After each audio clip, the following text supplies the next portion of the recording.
Anxiety 101.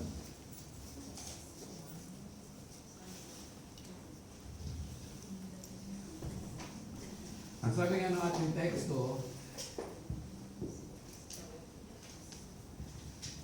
be anxious for nothing, but in everything by prayer and supplication, with thanksgiving, let your requests be made known to God, and the peace of God, which surpasses all understanding, will guard your hearts and minds through Christ Jesus.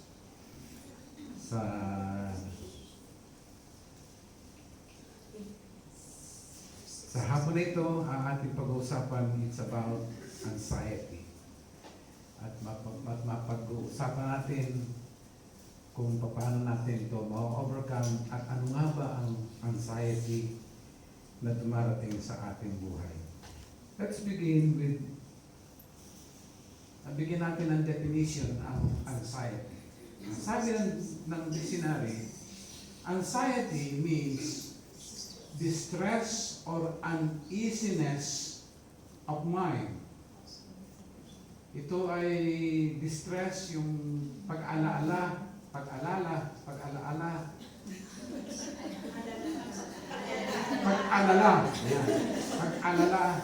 at uneasiness, yung hindi mapakali o hindi mapalagay na kaisipan dahil sa takot ng panganib at nakaambang hindi magandang pangyayari.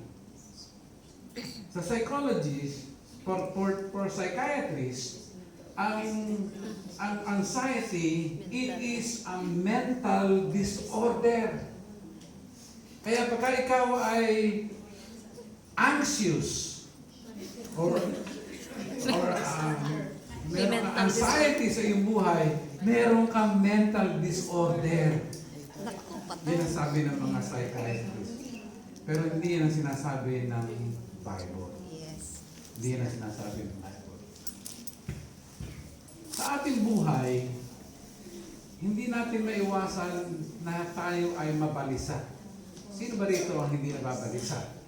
Diba? Sino ba rito ang hindi nababalisa? Ibig sabihin, lahat tayo nababalisa. Lahat tayo nababalisa. At marami tayong mga kabalisahan. And we often feel anxious about our number one, finances. Number one, finances. Madalas nababalisa tayo pagka dumating na yung katapusan, darating na yung sweldo mo, at iisipin mo na ngayon kung paano ito mapapagkasya hanggang sa susunod na katapusan. Hindi pa natatapos ang buwan, nasa kalagitnaan pa lang, ikaw ay nababalisa na dahil naubos na, wala na, hurot na.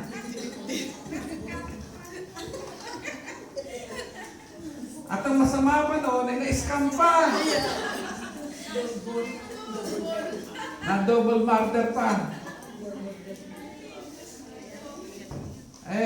Kaya hindi, ibig sabihin, ito ay pangkaraniwan na sa ating buhay itong tayo ay nai-stress. Kaya nai-stress tayo pag dumating yung anxiety at nasasabi natin meron tayong panic attack. Meron tayong panic attack. At hindi lang sa finances tayo nagkakaroon ng anxiety. Nagkakaroon din tayo ng anxiety sa pagdating sa ating health, sa ating kalusugan, lalo tigit. Pagka ikaw ay nagkakaedad na, katulad ko, magse-71 na ako sa May. Yung 70 years na nagdaan parang isang iglap lang yun. Siguro kung loloobin ng Panginoon, bibigyan pa ako ng another 10 years. Another 70 years. Another 70? 140? Ano silbi ko nun? Ibig sabihin, mapalad na akong bibigyan ako ng another 10 years ng Panginoon o another 20 years, magiging 90 na ako noon. Naku. Mahirap kasi. Minsan, pagka-inisip mo, nababalisa ka. Inisip mo yung edad mo.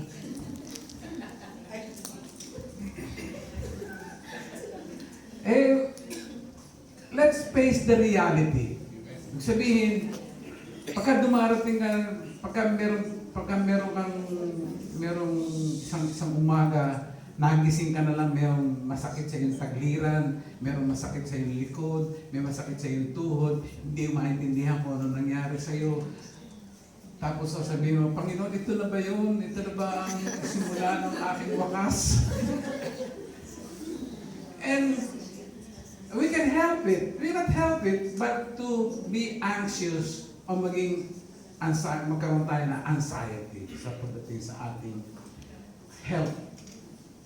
Lalo tigit, kung meron tayong mga mahal sa buhay na nandun sa Pilipinas na merong mga sakit o merong mga katulad ng ating mga magulang na merong karamdaman, hindi natin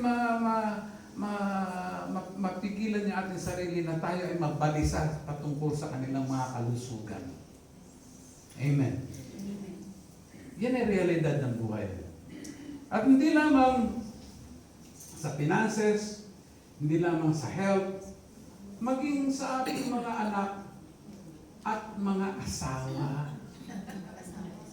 Sino may mga asawa rito nasa Pilipinas?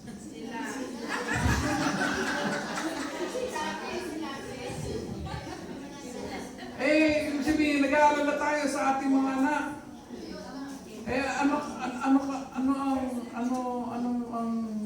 Ano ang hinaharap na ating mga anak? Ganon, iisipin natin. Paglaki nila, ano ang kanilang magiging buhay? Lalo tigit, mataas ang kriminalidad sa Pilipinas. Maraming rapists sa Pilipinas. Laganap pa mga drug addicts.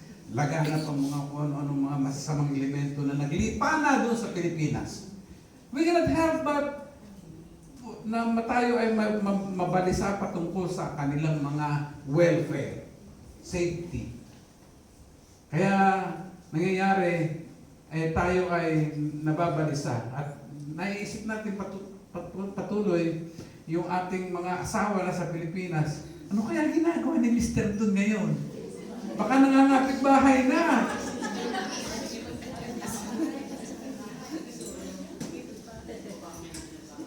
O may binabahay na.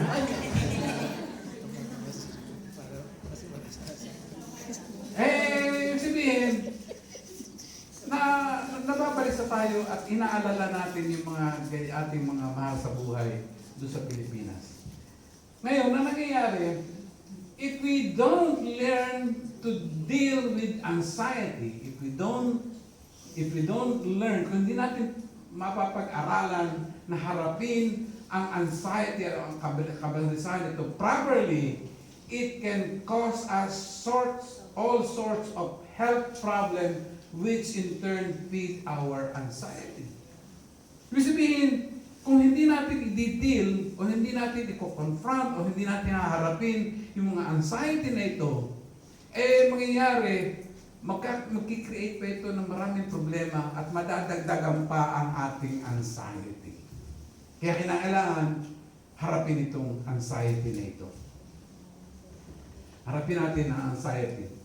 Kaya nga ba, sabi ng ating Panginoon sa Kristo ay ganito, Peace I leave with you, my peace I give unto you, not as the world giveth, give I unto you, let not your heart be troubled, neither let it be afraid. Kaya nga ba, sinabi ng Panginoon sa Kristo, na binibigay ko sa inyo ang aking kapayapaan.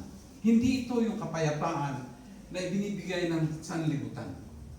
Alam ba niyo, nung sinabi ng Panginoon sa Kristo yan, sinabi niya yan nung gabing siya, sinabi niya yan nung gabi na kinabukasan ay ang kanyang crucifixion.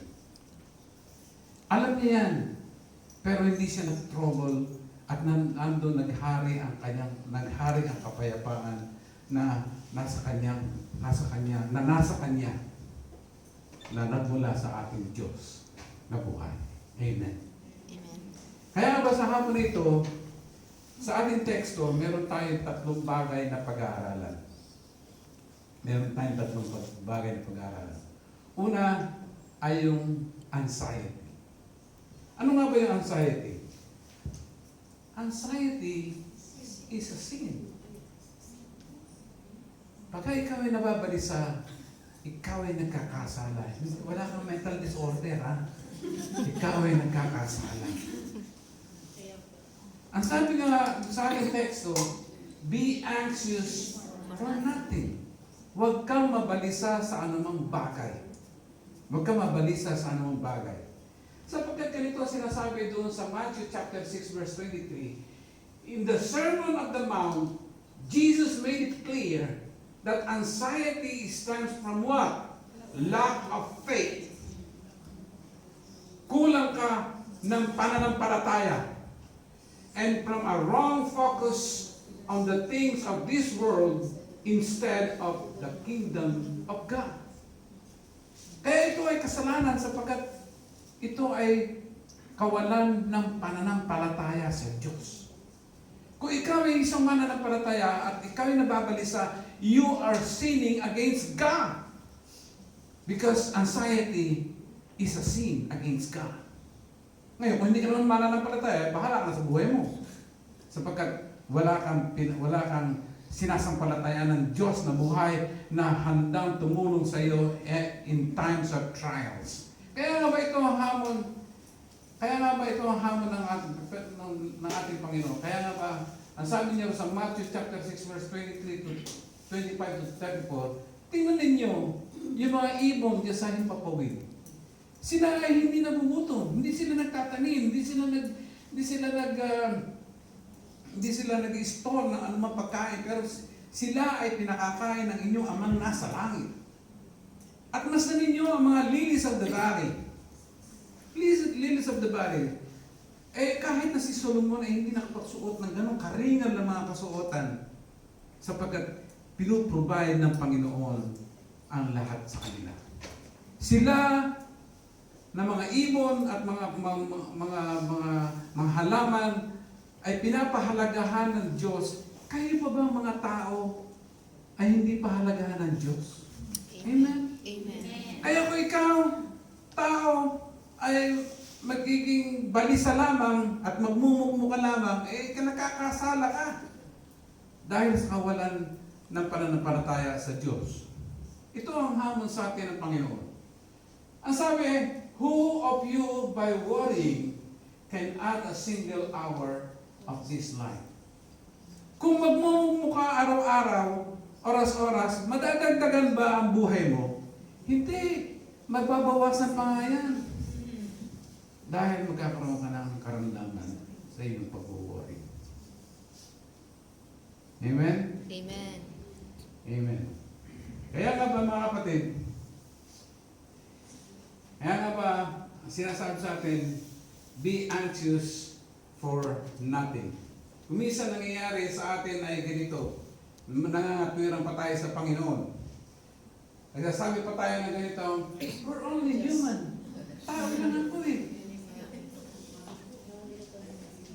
And anybody would feel anxious in this situation. Mukhang tama. Mukhang tama. Di ba? Pero, ano sabi? We will not overcome anxiety because we are not confronting the root cause of it, namely our sin of not believing God and of not seeking first His kingdom and righteousness. Hindi natin ma-overcome ang anxiety kung hindi natin titingnan yung pinag-uugatan nito, hindi natin haharapin yung pinag-uugatan nito. At ito nga yung kasalanan na hindi tayo naniniwala o hindi tayo sumasampalataya sa Diyos.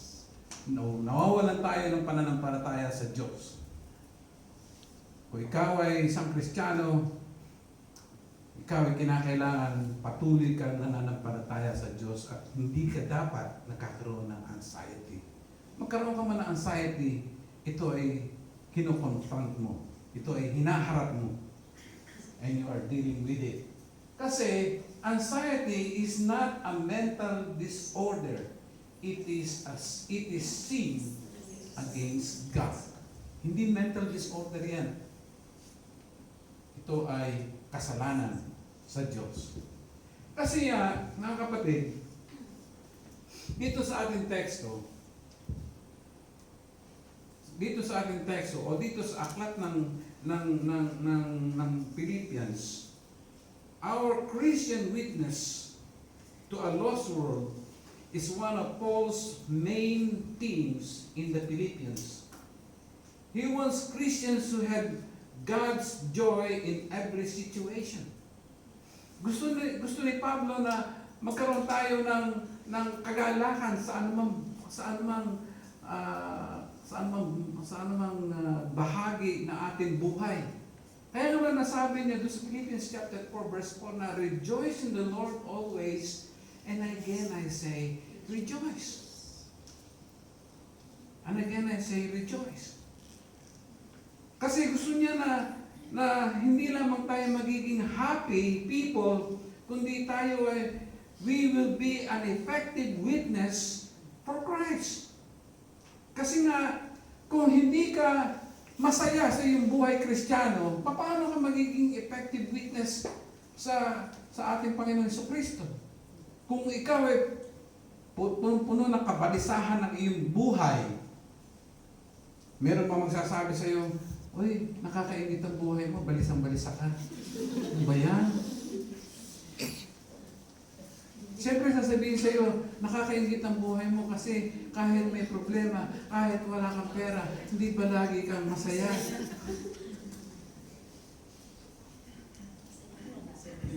Ay, maraming mga tao ang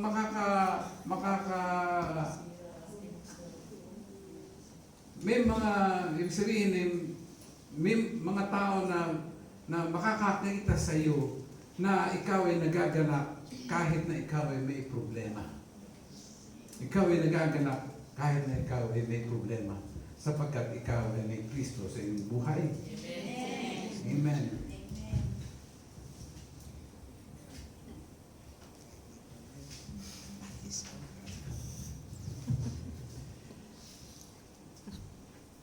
This means that when it comes to the matter of dealing with our anxiety, we must at the outset confront our motives to wanting to have peace.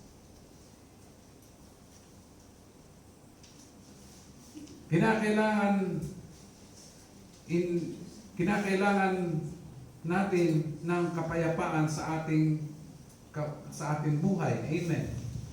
Kasi mayroong mga tao na lumalapit sa Diyos, lumalapit sa ating Panginoon Jesucristo, na gusto nilang magkaroon ng peace na iniaalok na ating Panginoon Jesucristo. They want to have peace. Pero hindi naman nila kinoconfront yung kanilang anxiety. Pagka hindi mo kinonfront ang iyong anxiety, mananatili lamang yung worries sa iyong buhay. Mananatili lamang yung worries sa iyong buhay. Mananatili lamang. Kasi, in relations to Philippians chapter 4 verse 6, this means that what we have here is not a simple formula. Hindi ito yung simple formula na ikaw, if you are anxious, just pray and it works. Ikaw ay manalangin lamang, kung ikaw ay balisa, manalangin ka lamang at yun ay mawawala na. Nangyayari ngayon, pero babalik ulit. Kasi hindi na nahaharap yung talagang tunay na root cause o yung pinag-uugatan ng problema. Ibig sabihin nun, kung may sugat ka, ay hindi nagagaling, hindi nagagamot na mabuti. Kasi hindi nakukuha yung pinagmumulan ng ng sugat, ng infeksyon. Kaya ba, if you're anxious, if you're anxious, kung may kabalisahan ka, examine either your lack of faith in the living God who has promised to supply the basic needs of His children. Examinin mo yung sarili. Baka ikaw ay kulang sa pananampalataya. Alam nyo, hindi mo sasabihin sa Diyos na, Panginoon, bigyan mo ako ng malaking pananampalataya. Paano mangyayari yun? Sapagkat mangyayari lamang yung ikaw ay lalago sa pananampalataya. Ang sabi nga sa Roma, faith cometh by hearing and hearing the Word of God. Ang pananampalataya ay lumalago lamang sa pakikinig at pakikinig ng salita ng Panginoon. Kung wala kang napapakinggan na salita ng Panginoon, hindi ka lalago sa pananampalataya. Ibig sabihin, pagka sinabi ng Panginoon at nadinig mo na hindi kita iiwan, hindi kita pababayaan, hindi ka na iiwan at hindi ka pababayaan ng Panginoon. You are standing on the promises of God.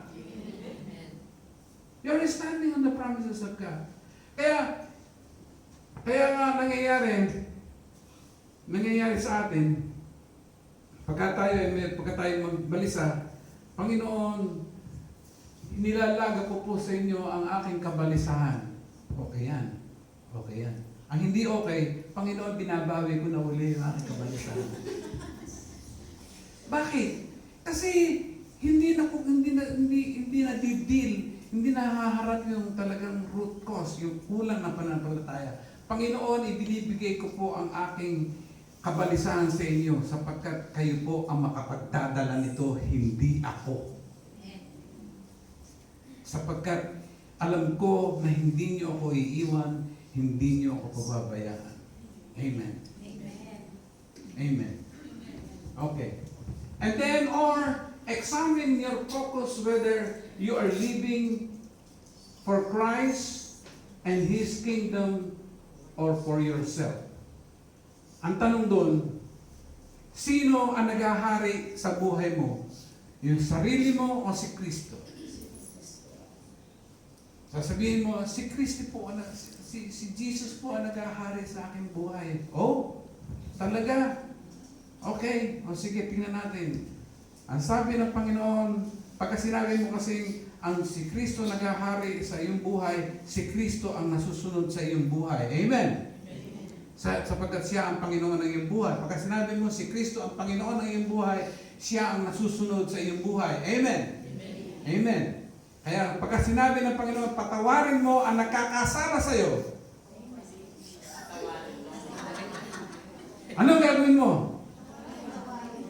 Sigurado ka.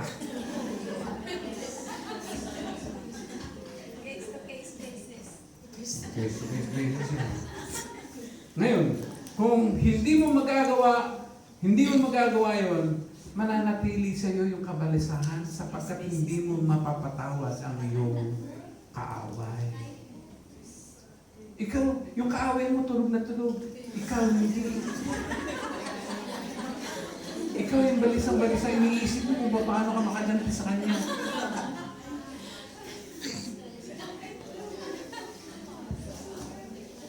Kaya pagka sinabi ng Panginoon, ibigin mo ang iyong kaaway o patawarin mo ang nagkakasala sa iyo, you do it!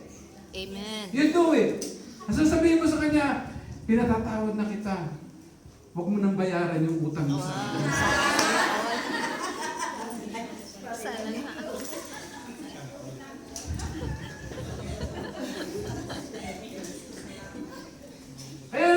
Examine your focus whether you're living for Christ or in His kingdom or for yourself. Kung ang iyong sarili ang naghahari, ay mangyayari lamang na nandoon lang yung kabalisahan. Pero kung ibibigay mo ang paghahari sa ating Panginoong Jesucristo, siya ang magdadala ng problema mo, hindi ikaw. Amen. And then, whatever the root cause, anxiety is sin that must be confessed to God and put off. Kung yan man ay kabalisahan, kung ito ay kabalisahan, ito ay dapat na ihingi ng tawad sa Panginoon. Kung nababalisa ka, ihingi mo ng tawad sa Panginoon at patatawarin ka ng Panginoon. Because anxiety is sin against God. Amen. Ngayon, ito yung negative anxiety. Bakit? Meron positive anxiety. Meron positive anxiety. Kasi Paul is not encouraging a careless, carefree, irresponsible attitude towards people or problems. Ibig sabihin nun, you don't care. Ibig sabihin nun, hindi ako anxious na, wala akong anxiety. Kaya pagka may mga taong mga nangangailangan dyan, hindi ako nababagabag. Kasi hindi ako anxious sa kanilang welfare. Hindi tama yan. Hindi tama yan. Kasi sinasabi dun sa 1 Corinthians chapter 12, verse 25, as members of the same body, we are to have mutual, meron tayong mutual o isang concern o pagmamalasakit. Nagmamalasakitan tayo sa isa't isa.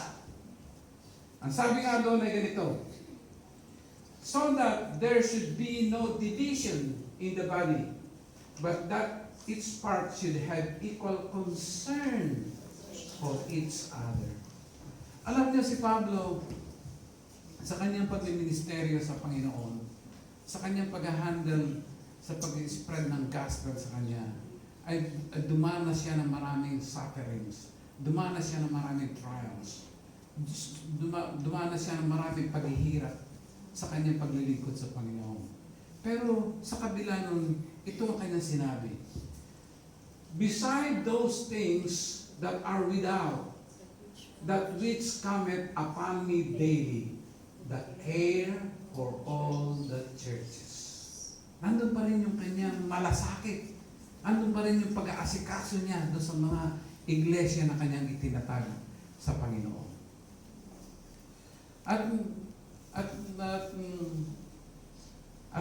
Siya ay nag-endorse din siya kay Timothy para sa mga taga-Pilipos na sabi niya, for I have no one else of kindred spirit who will genuinely be concerned for your welfare. Sinasabi niya rito ay si Timothy na mayroong genuine concern para sa mga taga-Philippines. Di ba ang ganda noon? Kaya ba, it is proper to be concerned about our future. Kailangan may concern din tayo sa ating panghinaharap na buhay. Ating kinabukasan, future welfare. To the extent that we take responsibility to plan and save for future needs. Doon sa sinasabi doon sa Proverbs chapter 6 verse 6 to 11, sinasabi doon yung patungkol sa mga langgam. Tingnan nyo yung kaya langgam, walang leader. Pero anong ginagawa nila? Sila ay trabaho ng trabaho at nagsisave sila during harvest season. At nagsisave sila during harvest season in preparation for the rainy days. Huwag ka maging tamad. Pero sinasabi niya sa atin, but proper concern turns to sinful anxiety when we lack faith in God. Siyempre, sa iyong pagpaplano for the future, kasama mo rin kinakailangan ang Panginoon. Kinakailangan kasama pa rin ang Panginoon. Faith in God's role as the sovereign Lord and the provider, and when we put self at the center instead of God's kingdom and righteousness. Ibig sabihin nun, ang ating concern sa ating sarili for the future use, for the future needs, ay kinakailangan kasama natin ang Diyos na nagpaplano doon. Amen. Amen. Amen. Okay. So, that is anxiety. Kung ikaw ay anxious, examinin mo ang iyong sarili baka kulang ka ng pananampalataya sa Diyos. O kaya ikaw ay nasa wrong focus.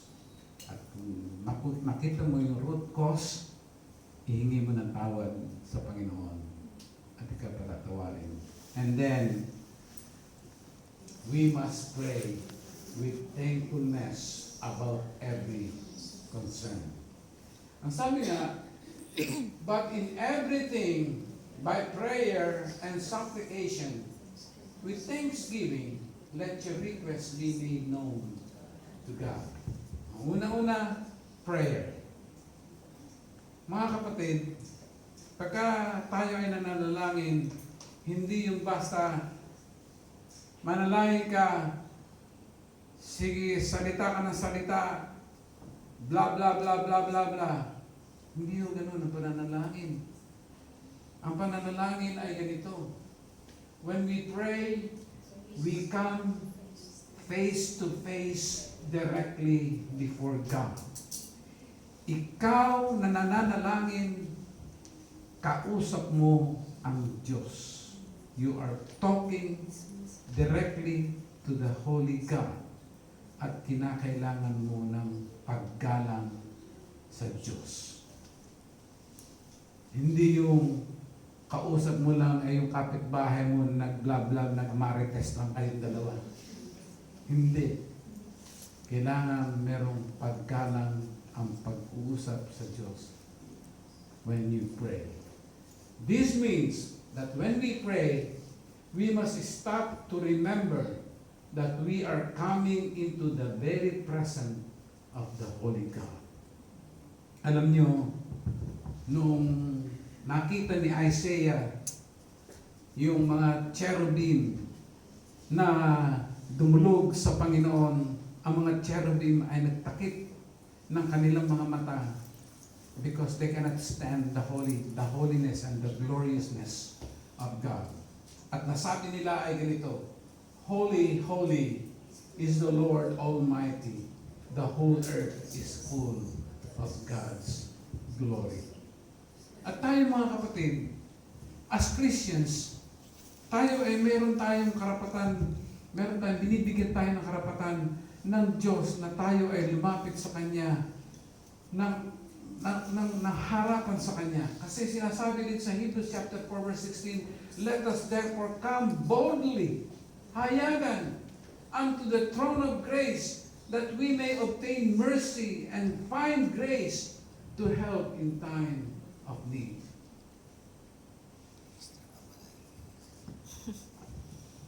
Of course, lahat ng yan ay dadaan sa ating Panginoong Jesucristo. Because we cannot come to the Father except through Jesus Christ. Amen. Amen. And we must remember that it is to this throne of the universe, to the sovereign, eternal God, that we come. This means, of course, that we must always examine our hearts and confess and forsake all sin when we come to God in prayer. Sapagkat kinakailangan, pagka tayo lalapit sa Panginoon, kinakailangan meron tayong malinis na puso. At walang bahid kasalanan sa ating pagdulog sa Panginoon. Dahil sinasabi ay ganito, sa Psalm chapter 66 verse 16, sabi, if I regard iniquity in my heart, the Lord will not hear me. Kung may kasalanan sa aking puso, at ako'y mananalangin, hindi ako didinggin ng Panginoon. Hindi ka talaga didinggin ng Panginoon, sapagkat ikaw ay marumi. Ikaw ay haharap sa banal na Diyos, malinis na Diyos. At kinakailangan nito ikaw ay malinis sa pamamagitan ng banal na dugo ng ating Panginoon Jesucristo. Na sinasabi dito sa 1 John chapter 1 verse 7, but if we walk in the light as He is in the light, we have fellowship one with another, and the blood of Jesus Christ, His Son, cleanses us from all sin.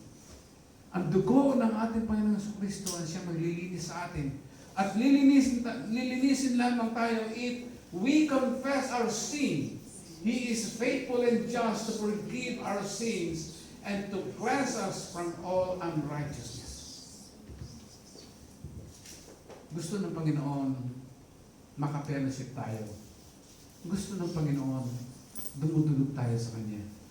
Gusto ng Panginoon na tayo nananalangin sa Kanya.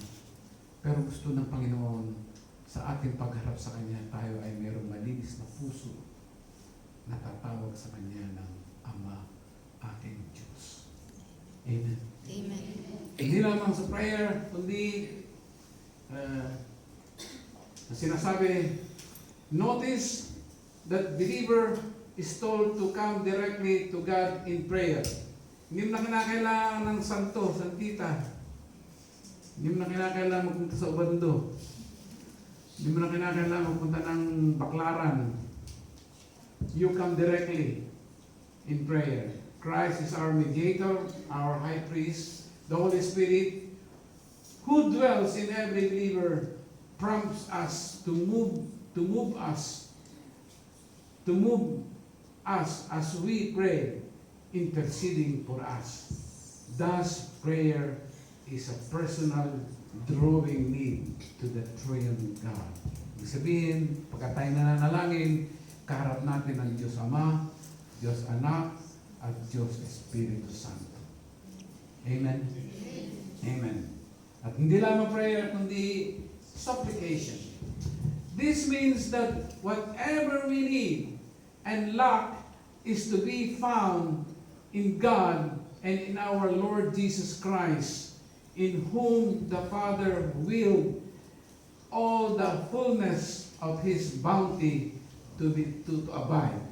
It is through prayer that we reach those riches which are laid up for us with a Heavenly Father. Ibig sabihin nun, merong kayamanan na nakalaan sa atin. All we have to do is pray for it. Pray for it. Na kung ito ay loloobin ng Panginoon ay pagkaloob sa atin.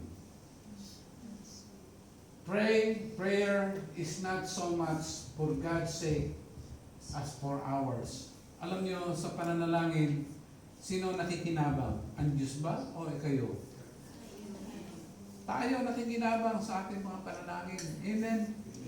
Hindi ang Diyos ang nakikinabang. Sapagkat nasa sa Diyos na ang lahat, tayo, kaya tayo nananalangin dahil tayo ay mayroong pangangailangan. At yung pangangailangan na yun ay ipagkakalob sa atin ng Panginoon ayon sa Kanyang kalooban. It shows us our total need for God Himself and not just for a certain temporal benefits. This means that our supplications must be in line with God's will and purpose. Hingi ka sa Panginoon, Panginoon, bigyan na po, matagal na po akong dumadalangin sa inyo. 30 years na akong dumadalangin sa inyo. Pagkalooban ninyo ako na aking lifetime partner. Ang sasabihin sa iyo ng Panginoon, kailangan mo ba? Hindi pa po. Kung hindi pa kailangan, huwag muna.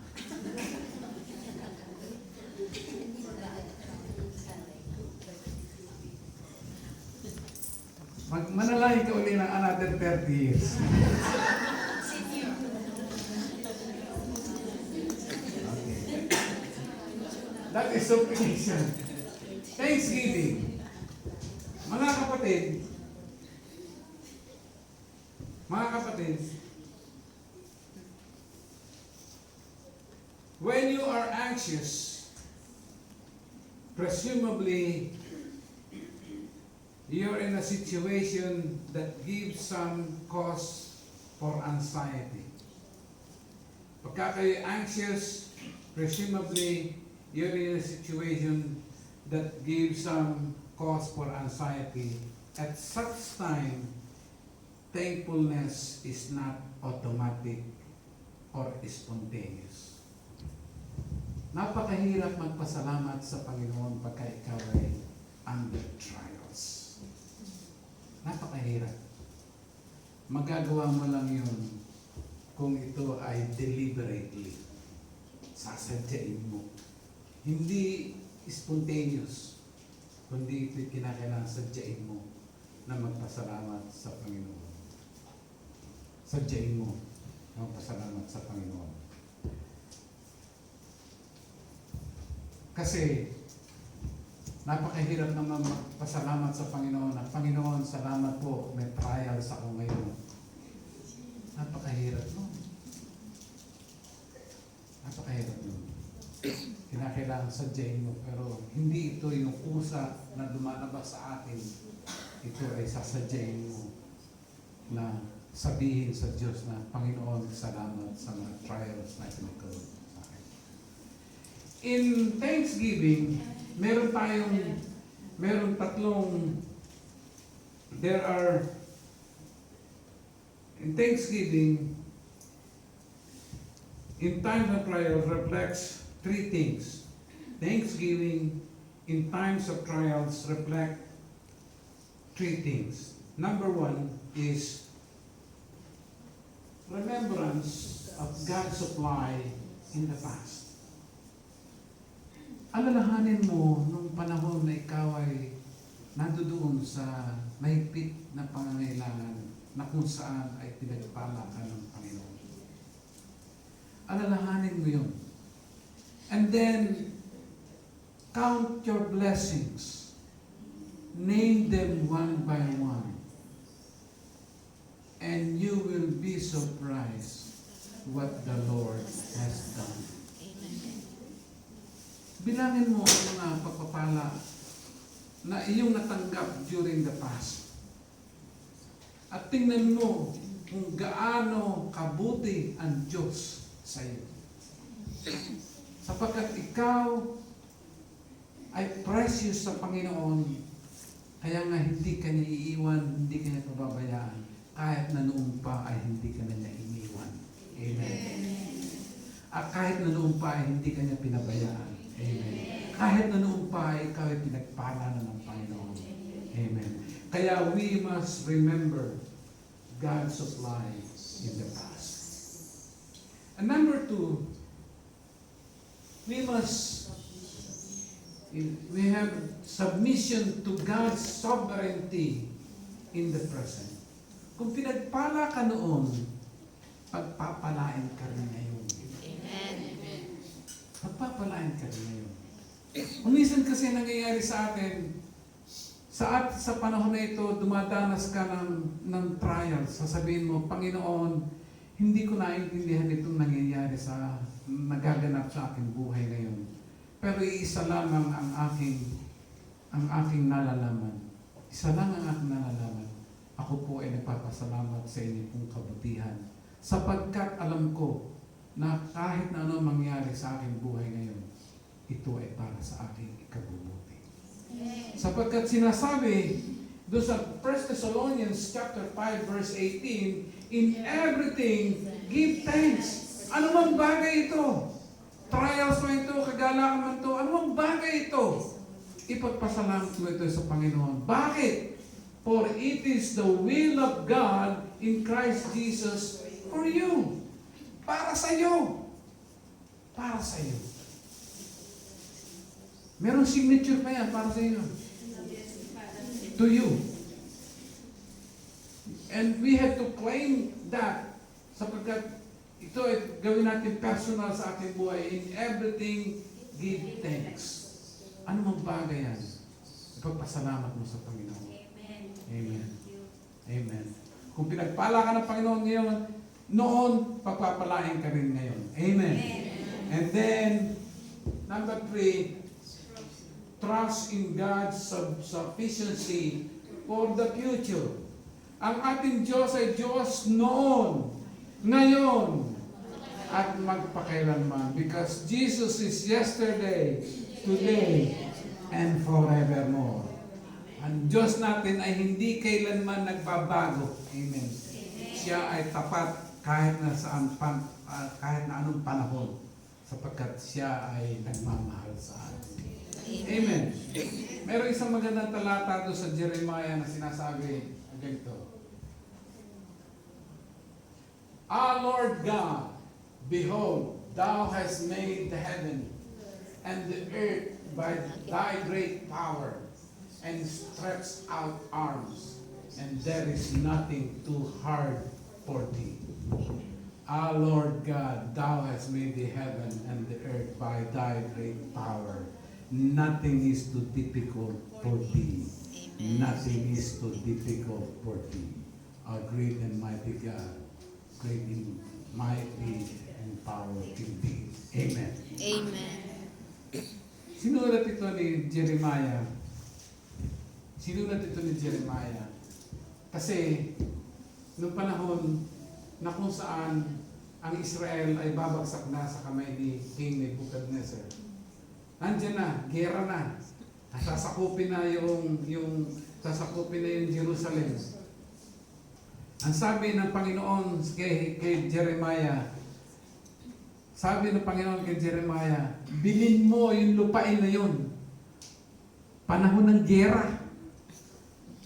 Ang sabi sa kanya, bilhin mo yung lupain na yun. Kaya ang ginawa ni Jeremiah, tinawag niya yung kanyang assistant na si Baruch at pinaayos ang deed of sale.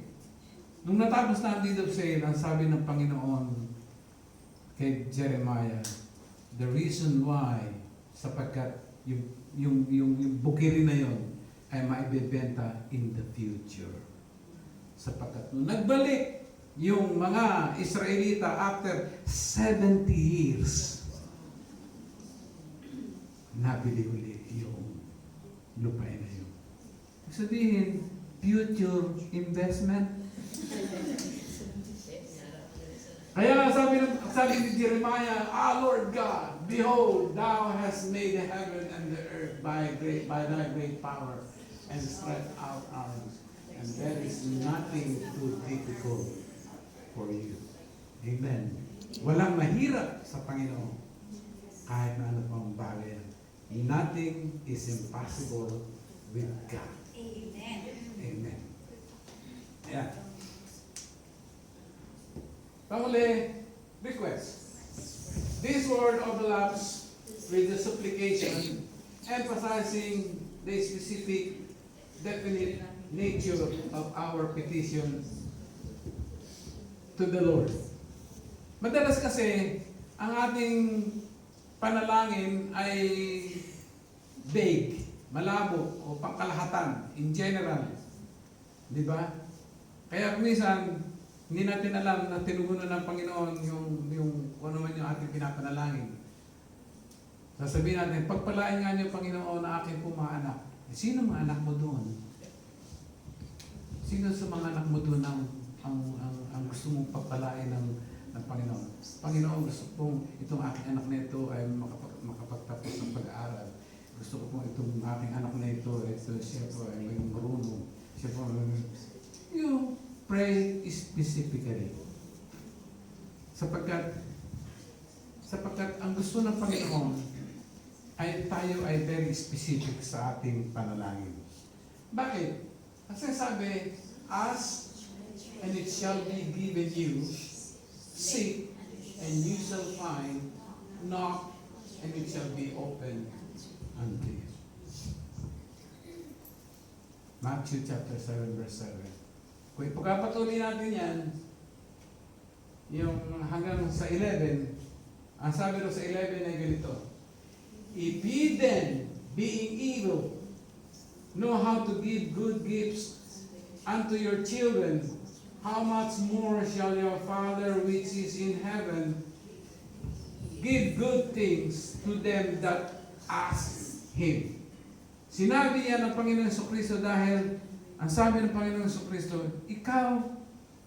kung ikaw na masamang tao ay humingi sa iyo ang anak mo ng tinapay, bibigyan mo ba ng bato? Hindi.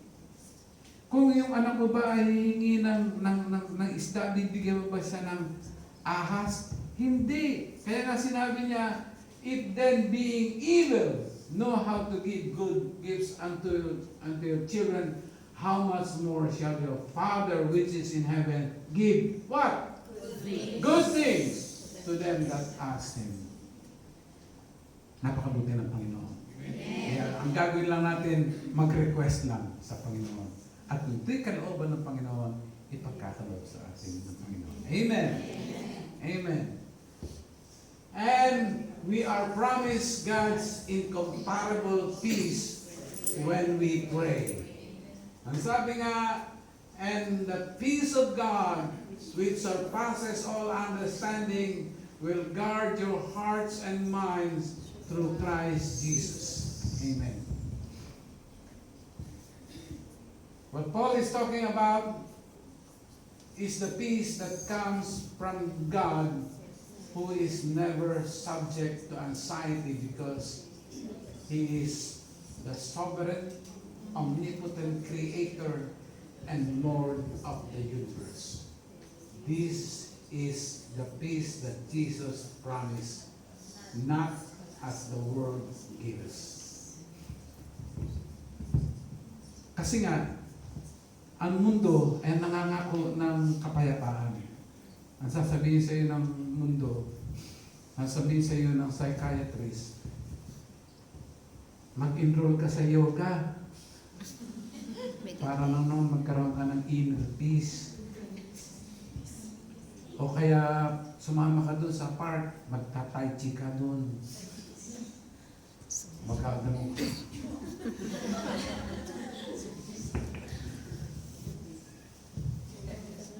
Para magkaroon ka ng kapayapaan.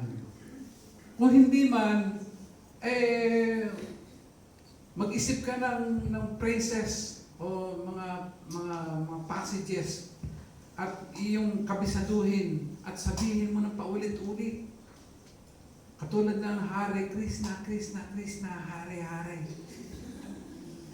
At sabihin mo yan ng paulit-ulit hanggang sa ikaw maging mapayapa.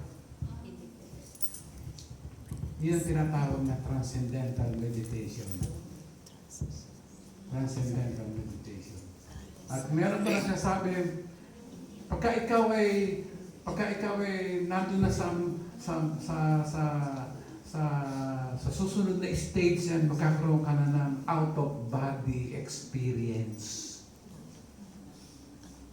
Aalis na ang kaluluwa mo sa iyong katawan. Tiko. Ang mahirap naman hindi na magbalik sa kaluluwa. Kaya nga, this peace that Jesus promised, this is the peace that Jesus promised, not as the world has given. It is humanly not explainable. Ito ay hindi kayang ipaliwanag ng tao. But praise God, it is real. And every child of God has known it and has known that it comes from God alone. Ito ay nanggaling sa Panginoon. Ang sabi nga, this peace stands guard over our inner person, our hearts and minds in Christ Jesus. Ito ay lagpas sa kaisipan ng tao na hindi kayang arukin o hindi malirik na kapayapaan. It is beyond our understanding. Pero yan ay nandyan. Bakit? Sapagkat ito ay binigay ng Panginoon, which is eternal. Amen. Hindi natin kayang arukin ito. Kaya nga ba mga kapatid, in time of trial, draw near to the God of peace. Focus on His grace in Christ Jesus. Pour out your heart to Him. And the result is what? His peace stands guard over our hearts and minds. Alam niyo kasi, pagka ikaw ay balisa, ang unang inaatake niyan ay yung iyong kaisipan. At pagka hindi na kaya ng kaisipan, anong mangyayari? Mental hospital. Kaya nga ba itong kapayapaan ito ay nagbabantay sa atin. Ito ang nagbabantay sa ating puso at sa ating kaisipan upang tayo ay magkaroon ng kapayapaan sa ating buhay. Amen. Amen. Kaya nga, bandang uli, be anxious for nothing. but in everything, by prayer and supplication, with thanksgiving, let your requests be made known to God. And the peace of God, which surpasses all comprehension, shall guard your hearts and minds